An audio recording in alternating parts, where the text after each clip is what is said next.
Hello, and welcome to the Central Television Network's presentation of 19th Century Europe. I'll be your host, Jean McCarthy.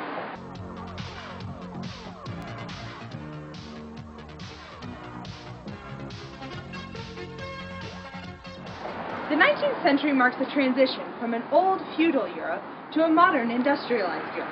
This transition was only made possible by the increasing power of liberals and nationalists throughout the continent. 19th century classical liberalism directly reflects middle-class confidence and economic aspirations. Classical liberalism, an ideology which promoted individual rights, private property, laissez-faire economics, a government to protect liberty, and a constitution to protect individuals from the government, emerged originally in the 18th century with Enlightenment thinkers, specifically Jean-Jacques Rousseau. Rousseau believed that every person was born a tabula rasa, blank slate, and that every man had potential to become great, irrespective of their social position at birth. Liberal doctrine came to include economic liberalism when Adam Smith published his ideas of laissez-faire economics in The Wealth of Nations in 1776. These liberal ideas about economics, paired with the Industrial Revolution, delivered the bourgeoisie to a new level of affluence and drove them to demand political power.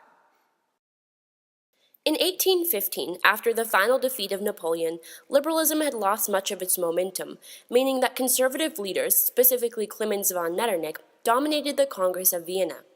These conservatives worked to restore Europe to its pre-1790 status quo, re-establishing the monarchies and borders of centuries before. Metternich, Tsar Alexander I, and other dominating conservatives at the Congress of Vienna really saw reform and revolution as one and the same. They believed that the only way to establish a peaceful Europe was to ensure that every state was headed by a strong monarch, and that no one state became more powerful than another. Essentially, they were promoting the balance of power within Europe. The Congress of Vienna was really a reflection of monarchical Europe. There was dancing, there was great feasting, and the more powerful diplomats passed policy with little regard for the less powerful diplomats. One of the best illustrations that I know of this is a story about a Spanish diplomat who was trying to gain territory for Spain and the Italian provinces. The more powerful diplomats were so annoyed by his requests that they actually sent him on a balloon trip towards the Alps, and he never returned.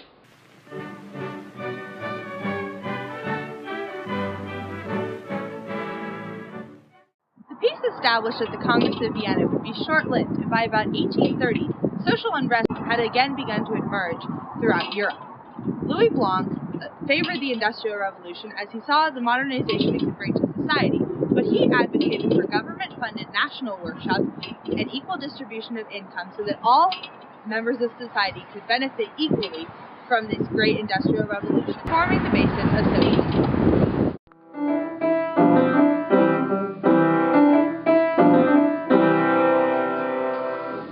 The combination of liberalism and nationalism came to a forefront of European politics in the 1830s, with an increasing demand for universal male suffrage, free press, and equal representation in government. Alongside this was a rising influence of Romantic artists and writers. The Romantic movement supported liberal calls for political reform. Victor Hugo, a French poet, once said, "Romanticism is nothing less than liberalism in literature. Literary liberty is the daughter of political liberty." In response to these requests, the English Parliament passed the Reform Bills of 1832, which changed voting rights and struck a balance between liberalism, conservatism, and nationalism that would allow them to avoid revolution. The inability of other states, specifically France and Austria, to pass similar bills would lead to revolutions in 1848, the fall of Metternich and Louis XVIII, and the rise of Louis Napoleon and Otto von Bismarck to the political stage. These revolutions, specifically the Hungarian Revolt, led to a further increase in support for nationalistic ideals which would become increasingly important and ultimately allow for the unification of both Germany and Italy. German unification had first been proposed in the late 1700s by Gottfried von Herder and his argument that since the German Confederation shared history, culture, and language, they one day would become a unified state. Otto von Bismarck agreed with these ideas and sought for Prussia to become the foundation of a German state rather than Austria. In 1870, Bismarck brilliantly waged the 7-week-long Austro-Prussian War, which dissolved the German Confederation founded at the Congress of Vienna and allowed Bismarck to annex the northern German states. He then created a patriotic war against France later that year to persuade the southern Germanic states to join the German Empire. By 1871, Bismarck was able to officially declare the formation of a true German empire and promote himself to chancellor. Contrary to other changes throughout 19th century Europe, German unification was not accomplished by liberal means. Instead, German unification was accomplished by Otto von Bismarck, perhaps better known as the Iron Chancellor. As Bismarck himself noted, the great questions of today will not be decided by speeches and revolutions, but by iron and blood. Under Bismarck's direction, Prussia operated without a constitution for 4 years. Bismarck limited the freedom of the press and even outlawed certain political discussions.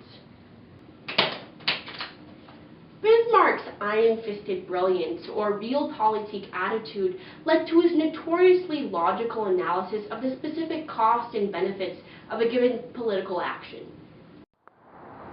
Also successful in completing unification during the 19th century were the Italian states. Similar to German unification, Italian unification was led by a strong single nation, in this case Piedmont, Sardinia. Although many different theories were proposed for how to unify the Italian state, Garibaldi's theory of unification by force reigned supreme, and he and his army of red shirts invaded Sicily and other parts of southern Italy and bringing them into the country by force.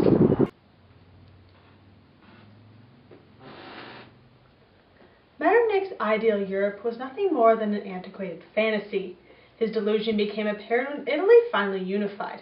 Metternich had once remarked that Italy was nothing more than a mere geographical expression. But Piedmont Sardinia disproved this and demonstrated that Italy was much more than an expression, and because of their common culture and language, could become a unified state. At the turn of the century, the Ottoman Empire was falling apart from nationalistic ideals. Austria had lost the fight to unify Germany to Prussia and was losing power on the international political stage. Britain, with its continuous parliamentary reforms, including universal male suffrage granted in 1867, proved stable enough to evolve and remain powerful, continuing into the modern era. Russia, despite its abolishment of serfdom, would see revolution right around the turn of the century, but would prove to have a stable enough monarchy that it would also emerge as a strong and unified state. After the fall of Louis Napoleon, France was able to create a stable republic and finally find peace within its own borders. Finally, the German Empire emerged as one of the most powerful states in Europe and seemed hungry for more power, a drive which would come to dominate politics in the 20th century, beginning with World War I. The 19th century tracks the rise of the West, the beginnings of nationalistic military might, and of economic hegemony. Traditional society based on feudal monarchical rule crumbled, leaving room for the new growth of European nations, homogeneous states proud of their history and interested in building strength. Liberalism, romanticism, socialism, and even imperialism challenged men and governments alike to reconsider treatment of both the individual and of organized groups in government. This has been Jean McCarthy with the Central Television Network. Thank you for watching.